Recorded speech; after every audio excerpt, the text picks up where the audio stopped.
लोग हैं और बड़े बड़े गद्दार नेता, बड़े बड़े मंत्री, एक भगदड़ मची हुई है। और इस भगदड़ के बाद ऐसा तो नहीं है कि खेला हो जाए, बीजेपी के लोग कहते रहते हैं कि हमारी सरकार बन रही है, लेकिन कोई दूसरा खेला हो जाए।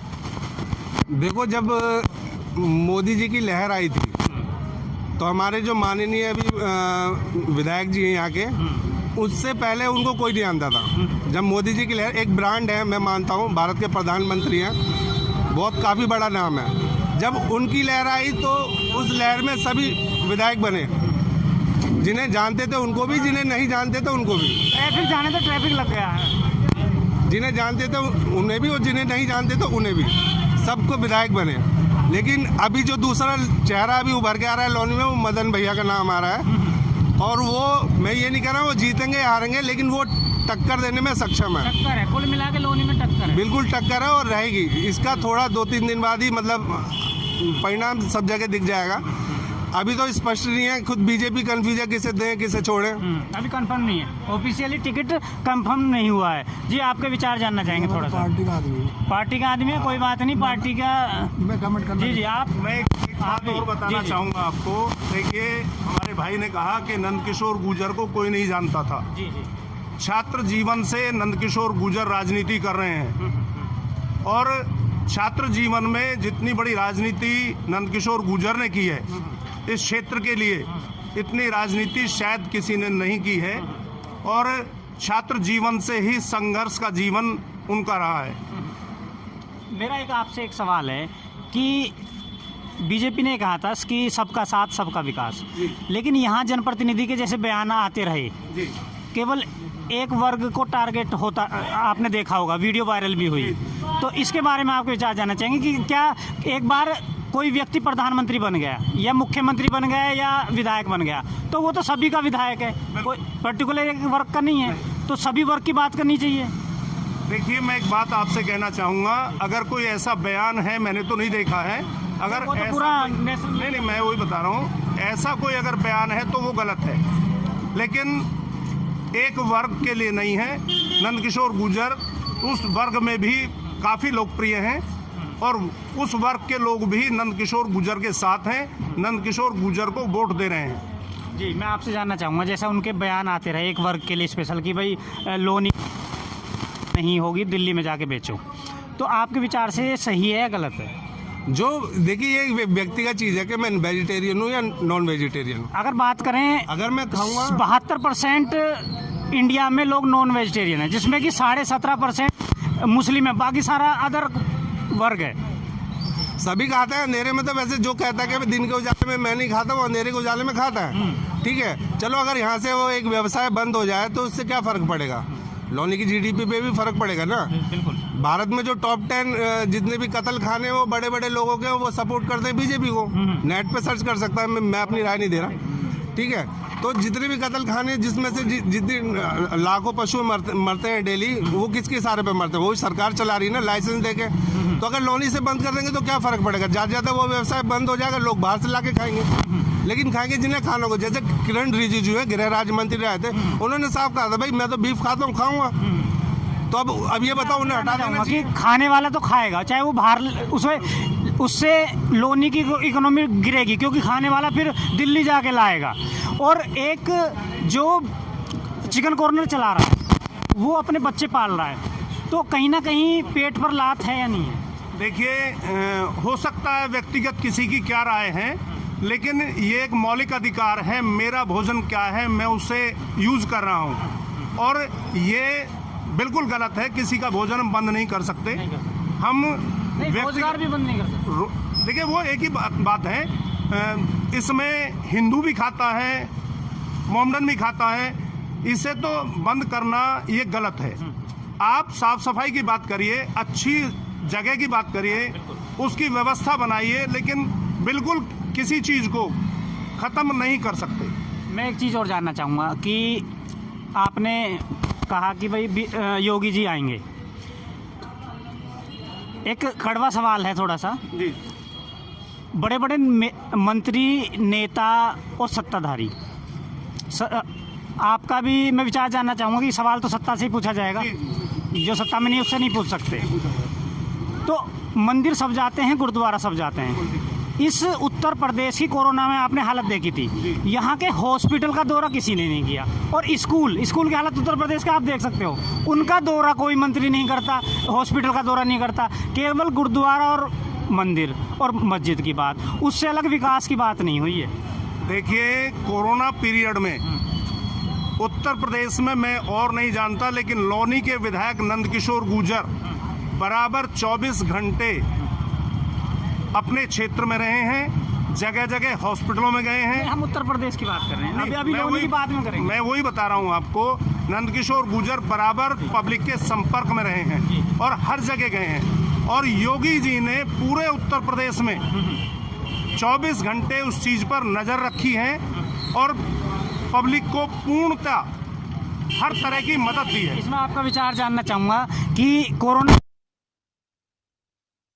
मेरे पूजनीय हैं श्रीमान सिंह जी, अंकल मेरे, ठीक है। लेकिन मैं ये कहना चाहूँगा, इन्होंने कहा था कि कोरोना काल में कोई भी विजिट नहीं हुई, तो क्या सांसद ने वो सांसद निधि वापस कर दी केंद्र सरकार को? वो सांसद निधि कहाँ गई? ठीक है। और दूसरी बात, ये हमेशा बार बार, मतलब आप इस पार्टी से जुड़े हैं वो ठीक है, लेकिन ये कहना बात गलत है कि क्या नाम है कि अच्छा तो अच्छा दिखेगा, जो बुरा है बुरा दिखेगा। तो कोरोना काल में क्या लोगों ने अपना जीवन यापन बंद कर दिया था? लेकिन बल्कि उन्हें इतनी मुसीबत हुई थी जिसका कोई हद नहीं।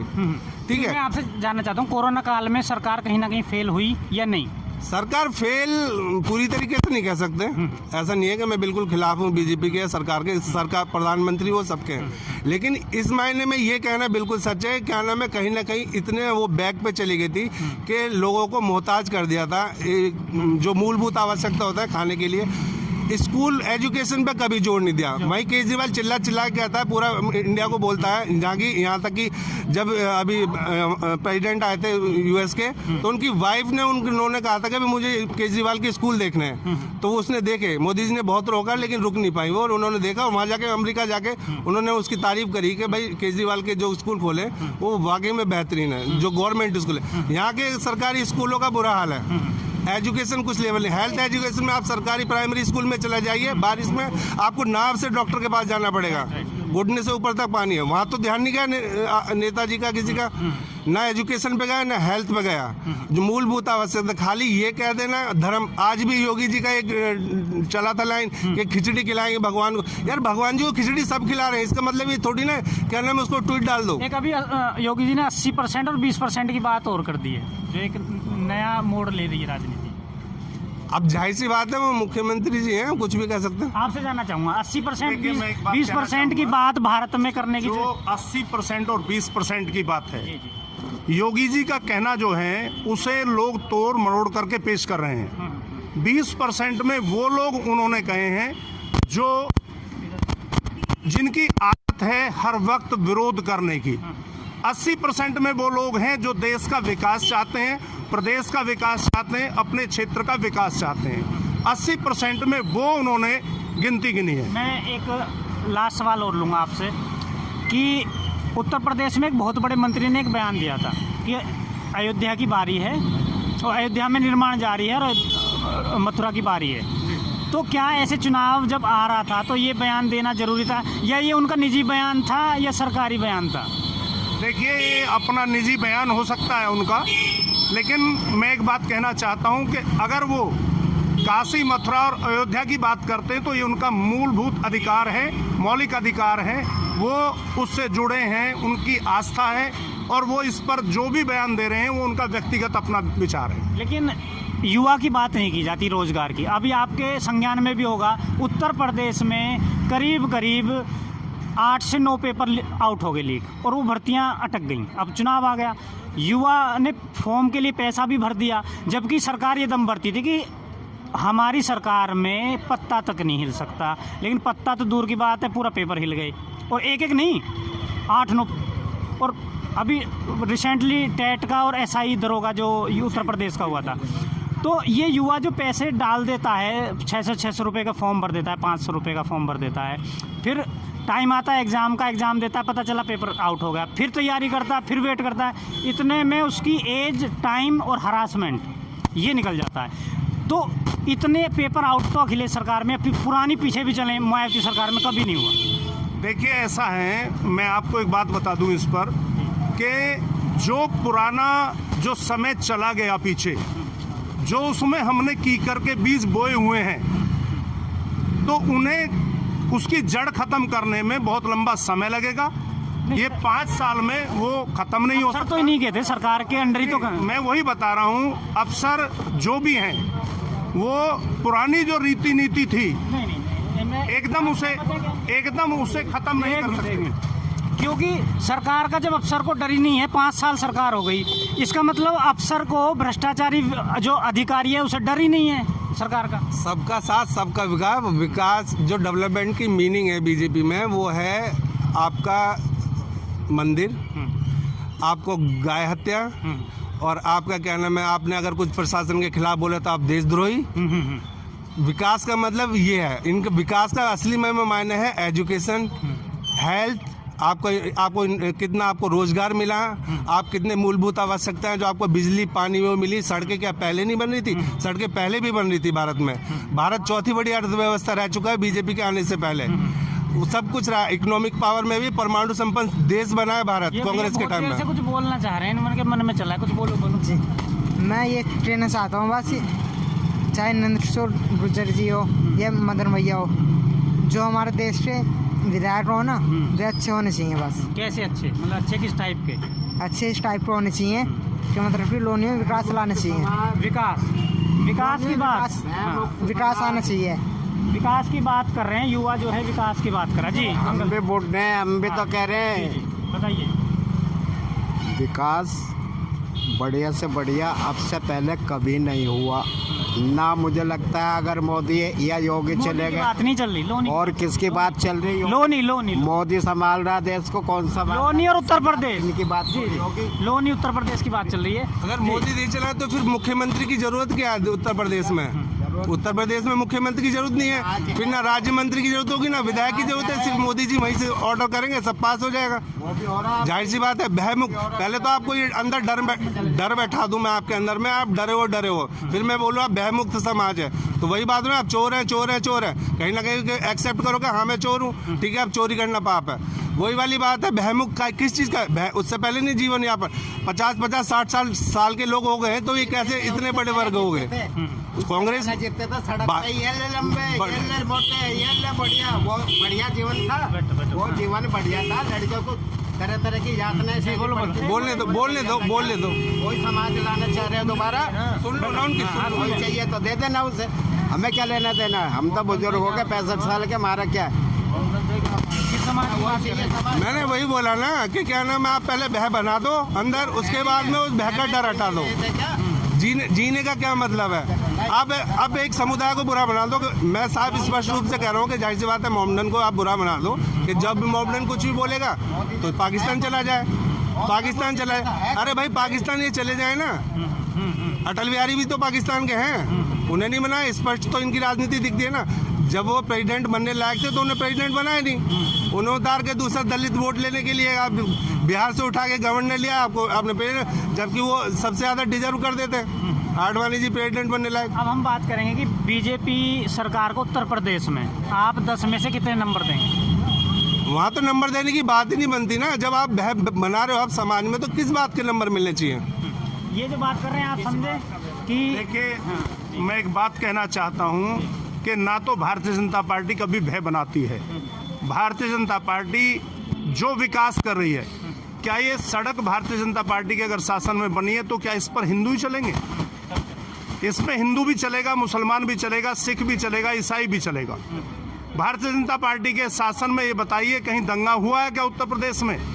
जो हर तीसरे महीने छठे महीने उत्तर प्रदेश में दंगे होते थे। उत्तर प्रदेश में हमारे मुसलमान भाइयों को टारगेट बनाया जाता था, क्या कहीं दंगा हुआ है? ये कहना सरासर गलत है कि भय बनाया जा रहा है। भारतीय जनता पार्टी सबकी बात करती है, सबका विकास करती है, सबके साथ मिलकर चलती है। चलो आप अब इतना और बता दीजिए कि उत्तर प्रदेश में भाजपा कितनी सीटें ला रही है? देखिए, भारतीय जनता पार्टी 250 से ऊपर सीट लेगी। भारतीय जनता पार्टी की सरकार बनेगी। 250 से ऊपर सीट भारतीय जनता पार्टी की आ रही है। लगभग धीरे धीरे जो सिटिंग एमएलए हैं वही सपा में चले गए जो जीते थे, तो अब 250 की बात कैसे होगी? उसी बात को कहना चाहता हूँ आपसे। भारतीय जनता पार्टी का जो वर्कर है, जो भारतीय जनता पार्टी से जुड़ा है, जो स्वार्थ की नीति नहीं रहे, वो भारतीय जनता पार्टी ना छोड़ के जा रहा है, ना समाजवादी पार्टी छोड़ के जा रहा है, ना बहुजन समाज पार्टी छोड़ के जा रहा है। वो आदमी पार्टी छोड़ करके जा रहा है, वो विधायक जा रहा है, वो मंत्री जा रहा है जिसने 5 वर्ष मलाई चाटी है। क्या 5 साल में उसे गरीबों का हित नहीं दिखाई दिया? क्या 5 साल में उसे गरीब दलितों का, कोरी का, गुर्जर का, जाट का कहीं अहित नहीं दिखाई दिया? आज अगर बेटे को, बेटी को, खुद को टिकट नहीं मिल रहा है तो आज उसे भारतीय जनता पार्टी बहुत बुरी लगी है। कल बहुजन समाज पार्टी बुरी लग रही थी, उससे पहले राष्ट्रीय लोकदल बुरा लग रहा था। कल होने वाले समय में शायद हो सकता है समाजवादी पार्टी ने उनकी मनचाही स्थिति नहीं पैदा की तो कल वो भी वहाँ से भाग जाएंगे। एक सवाल मेरा आपसे आया है अंकल जी, एक पूछना चाहूँगा मैं कि एक 100 नंबर अखिलेश जी लाए थे, ब्लैक गाड़ियाँ आई थी, अच्छी मात्रा में आई थी, जगह जगह कोने पे खड़ी हुई थी और एम्बुलेंस। उसके बाद जो गाड़ियाँ ख़राब हो गई अब इस पिछले 5 साल में, उनकी रिपेयरिंग नहीं हुई। दूसरा, जो एम्बुलेंस ख़राब हो गई उसकी रिपेयरिंग नहीं हुई। पहले हर नुक्कड़ पे, चौराहे पे एम्बुलेंस खड़ी मिलती थी और जो ख़राब हो गई हैं गाड़ियाँ, उनकी रिपेयरिंग ना होने की वजह से वो गाड़ियाँ जो PCR जो 112 नंबर कर दिया गया अब वो कम होती जा रही हैं। अभी मेरे एक संज्ञान में है, एक रिश्तल चौकी के दरोगा हैं, उन्होंने खुद बोला कि मैंने बैटरी अपने पैसे से मुझे डलवानी पड़ी है गाड़ी में, तब ये चल रही है, नहीं तो ये चलती नहीं, खड़ी थी 3 महीने से। तो क्या सरकार के पास इतना बजट नहीं? जो कानून के रखवाले, एक वर्दीधारी जिस वाहन पे चलते हैं वो ही अपने पतन की ओर चले गए। देखिए, मैं आपसे एक बात बता दूं कि देश की और प्रदेश की, क्या पूरे वर्ल्ड की स्थिति ऐसी रही है कि इसमें आर्थिक स्थिति डामाडोल रही है, चाहे भारत हो चाहे और सरकार की स्थिति कैसे गिर जाएगी? देखिए मेरी बात सुनिए, कहीं ना कहीं सारी व्यवस्थाओं को बनाने के लिए पूरी व्यवस्था, स्कूल ऐसा समझिए जैसे प्राइवेट स्कूल भी नहीं है। आपसे बता रहा हूँ, एक स्कूल को लेकर के मत चलिए। दिल्ली गवर्नमेंट की स्थिति देखिए, वहाँ के कर्मचारियों को तनख्वाह तक भी नहीं मिली है। 6-6 महीने और साल भर की तनख्वाह वहाँ के कर्मचारियों के लिए नहीं है। तो जब कर्मचारियों की तनख्वाह नहीं है तो फिर क्या उसे माने? प्रदेश को पीछे ले जाने की स्थिति है। लेकिन वहाँ की जनता खुश है। जो मेरा ऑन कैमरे वहाँ की महिला कह रही मेरे रुपए, अगर 1 रुपया भी जेब में नहीं है, मैं बैठ के और कहीं चली जाती हूँ, आ जाती हूँ। जी, दिक्कत ये है ना, बीजेपी के साथ पूछते कुछ है, बताते कुछ है। पूछा था कि क्या नाम है, वो 6.5 करोड़ रुपए क्यों खर्च हुए, उसका जवाब नहीं मिला। ठीक है, तो 6 साल से ऐसा कौन सा डिपार्टमेंट है जिसकी पेमेंट नहीं मिली? और 6 साल के बिना आपको अगर पेमेंट नहीं मिला, आप काम करेंगे 6 साल तक? ऐसा कोई डिपार्टमेंट? MCD जरूर ऐसी है जहाँ बीजेपी का शासन है, MCD जरूर होती। जब दिल्ली मैं लास्ट सवाल पे आ रहा हूँ। जो ये युवा है, ये आने वाले भविष्य में शायद इनको भुगतना पड़ेगा। मैं भी युवा हूँ, मुझे भी रोज़गार चाहिए। एक निजीकरण, एक रेलवे सबसे बड़ा तंत्र था, ये आप भी जानते हो, जो नौकरी देता था किसके बच्चे को? गरीब और किसान के बच्चे को, कि पढ़ के आप जॉब लग जाओगे, सबसे बड़ा तंत्र। एक नवरत्न कंपनियां वो भी गईं, अब बैंकों का नंबर। तो ये जो बच्चे पढ़ रहे हैं, ये रोज़गार कहाँ करेंगे? क्योंकि गरीब का बच्चा बिजनेस तो कर नहीं सकता, किसान बिजनेस नहीं करा सकता, बिजनेसमैन ही बिजनेस करा सकता है। तो क्या ये अपराध की तरफ पढ़ा लिखा युवा आने वाले समय में बढ़ेगा या नहीं बढ़ेगा? निजीकरण, क्योंकि जो निजीकरण करेंगे वो तो मनचाही नौकरी सैलरी देंगे, 12 घंटे जॉब कराएंगे, 10,000 रुपये देंगे, करना है करो, नहीं तो जाओ। जी, एक 50,000 रुपये सैलरी पाने वाला व्यक्ति जो सुबह 10 बजे अपनी ड्यूटी पर पहुंचता था और शाम के 5 बजे छुट्टी करता था, उसकी मर्जी थी वो ड्यूटी जाए या ना जाए। दूसरी बात, मैं आपसे एक बात बताना चाहता हूं कि आज के समय में मैं किसान का बेटा हूं और व्यापार कर रहा हूं। ऐसा नहीं है कि भारतीय जनता पार्टी रोजगार विरोधी है, रोजगार पैदा कर रही है, रोजगार दे रही है, ऐसा नहीं है। जो एक व्यक्ति सरकारी नौकरी, अब ये बच्चे खड़े हैं, सब युवा खड़े हैं, अब मैं इनसे पूछना चाहूँगा कि आप सरकारी नौकरी लगना चाहोगे प्राइवेट? जी बोलिए। सरकारी क्यों? सरकारी क्यों? क्योंकि एक सेटिस्फेक्शन होता है कि आराम से रिटायर होऊंगा और बच्चों का पालन कर लूँगा। तो कहीं ना कहीं निजीकरण इस आने वाले चुनाव में बीजेपी के लिए घातक साबित होगा या नहीं? जाहिर सी बात है, आने वाले समाज के लिए भी जब ये जो चुन के गई है सरकार, वो लोकतांत्रिक हिसाब से गई है, ठीक है। वहाँ पर आपकी सुरक्षा में डेली 112 करोड़ रुपए पर डे खर्च होता है आपकी सुरक्षा में। आप 8,500 रुपये का प्लेन लेते हैं अपने लिए। आप कहना है मैं बैग कार खरीदते हैं हर महीने।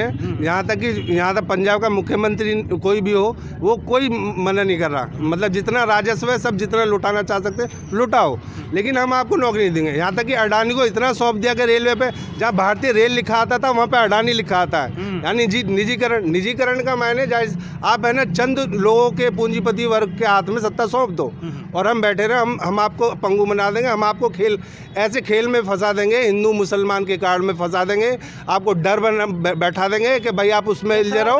और फिर यदि लड़की वाला रिश्ते के लिए निकलता है और एक सरकारी नौकर है, वो उसकी सैलरी 20,000 रुपये है, एक प्राइवेट नौकर है उसकी सैलरी 50,000 रुपये, तो फिर भी वो सरकारी वाले को चुनता है, प्राइवेट वाले को नहीं चुनता है।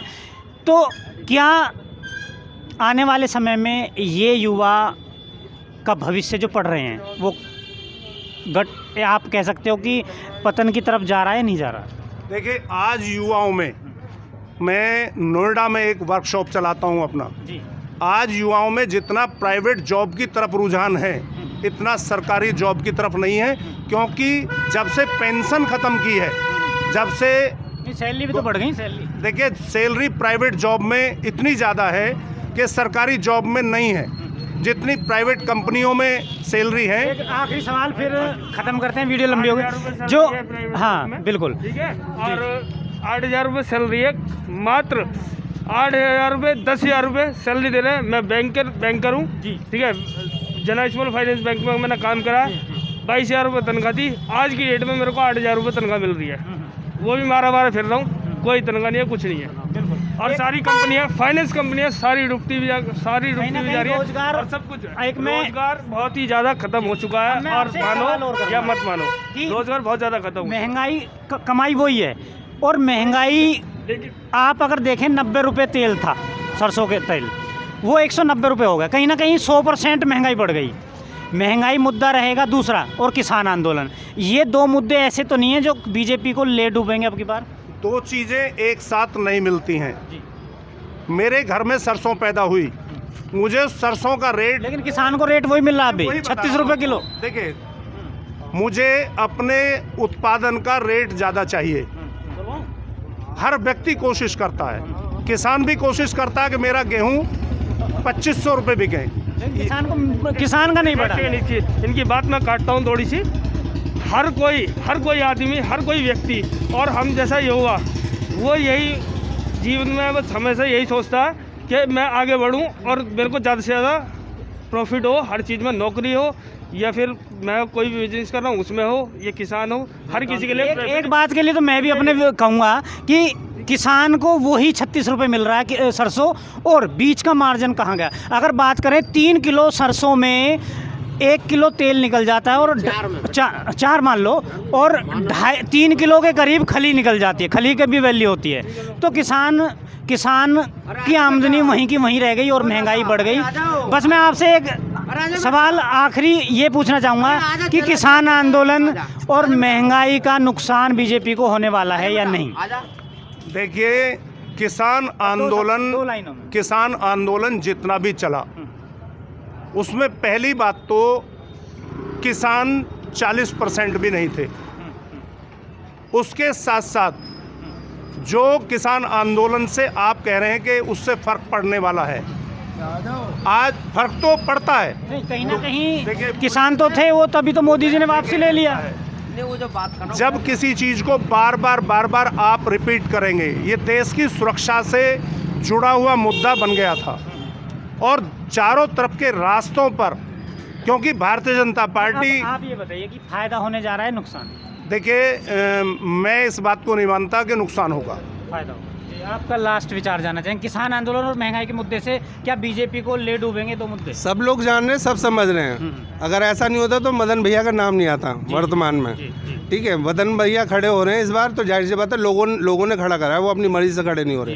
दूसरी बात, किसान आंदोलन जब भी कुछ पूछो तो किसान आंदोलन में चाहे वो किसान नहीं थे, होते जो वोटर आईडी मुझे भारत सरकार ने दिया था उस दम पे मैं आपको इलेक्ट कर दूँ। आप विधानसभा में जाते हैं तब आप इलेक्ट करते हैं अपने सीएम। एक मिनट लास्ट, उसके बाद में जब मैं वही होम मिनिस्टर ये कहता है कि ये आपकी भारत की नागरिकता का सबूत नहीं है, ठीक है, उस वोटर आईडी को कहता है भारत की नागरिकता का सबूत नहीं है, और फिर CNRC का विरोध करने वाले वो आतंकवादी हो जाते हैं। किसी भी मतलब ये जो चाहें, मतलब इसमें ये आप जितनी बूट लीकिंग कर सकते हैं बीजेपी के लिए उतना फ़ायदा है, और अगर आप इसके विरोध में जाएंगे तो जाहिर सी बात है आप आतंकवादी हो। मेरा आपसे सवाल आप दोनों से ही कि क्या किसान, दोनों से ये सवाल आपसे, और आप भी बैठे हैं, क्या किसान को AC में सोने का अधिकार नहीं है? क्या किसान को बड़ी गाड़ी में चलने का अधिकार नहीं है कि वो ही फटी धोती वाला है तो किसान है, अदरवाइज वो किसान नहीं है?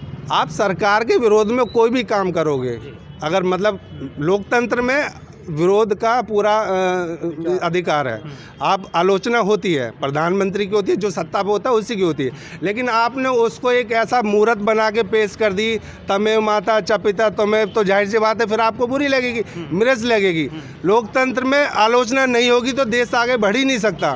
खाली आप उसी को ढर्रे को पकड़ के बैठे रहो, मोदी मोदी मोदी, तो मोदी नहीं करेगा, मोदी को आप बुरा बना रहे हो। मोदी के जितने भी विधायक MLA MP हैं, आप उनके जो किए हुए काम है उनको तो दिखाओ। अगर आप मैं आलोचना कर रहा हूँ किसी विधायक की या किसी जगह की, तो इसका मतलब ये नहीं है कि मैं मोदी विरोधी हो गया, वो देश का प्रधानमंत्री है। बहुत बहुत धन्यवाद आपका। मैं वीडियो ख़त्म करना चाहूँगा, एक आखिरी सवाल और आ गया, बस थोड़ा सा एक ही लाइन बोलना, और आपका एक परिचय एक बार और ले लूँ मैं। परिचय चौधरी मान सिंह, प्रधान सब्जी मंडी लालबाग लोनी। जी चौधरी साहब, मैं ये जानना चाहूँगा कि योगी जी को ऐसी क्या जरूरत पड़ गई है कि अयोध्या जाना पड़ रहा है चुनाव लड़ने? देखिए, ये योगी जी का फैसला नहीं है, ये संगठन का फैसला है। भारतीय जनता पार्टी एक संगठन है, वो जहाँ से चाहेंगे योगी जी को वहीं से चुनाव लड़ना पड़ेगा। योगी जी की अपनी कोई मर्जी, कहीं से भी चुनाव लड़ने, ऐसा तो नहीं कोई डर हो? डर, देखिए, योगी जी को आप लोनी से चुनाव लड़ाएं, चाहे गोरखपुर से लड़ाएं, चाहे लखनऊ से लड़ाएं, चाहे अयोध्या से लड़ाएं, जहाँ से संगठन चाहेगा योगी जी वहाँ से चुनाव लड़ेंगे। बस वीडियो ख़त्म करेंगे, कोई आपका लास्ट विचार? लास्ट विचार यही है कि जब मथुरा से अब किस बार लोकदल चौधरी जी चले गए, चौधरी अजीत सिंह, लेकिन अब उनके बेटे खड़े हुए हैं, तो जाहिर सी बात है मथुरा जाट बाहुल्य क्षेत्र है। हाँ। अगर वहाँ खड़े होंगे तो वहाँ किरकिरी हो जाएगी। तो वही है कि श्री राम का नारा लेते रहते हैं, तो वही बचा लें तो बचा लें, नहीं तो हार तो तय है।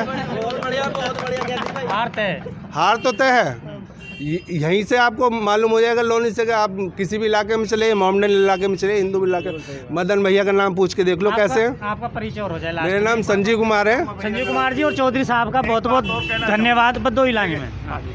देखिए, मैं एक बात आपको बता दूं, मदन भैया कोई ऐसा नाम नहीं है, जाना पहचाना नाम है। 4 बार इस कॉन्स्टिट्यूएंसी से विधायक रहे हैं, 4 बार रहे, और लंबा इतिहास है राजनीति का।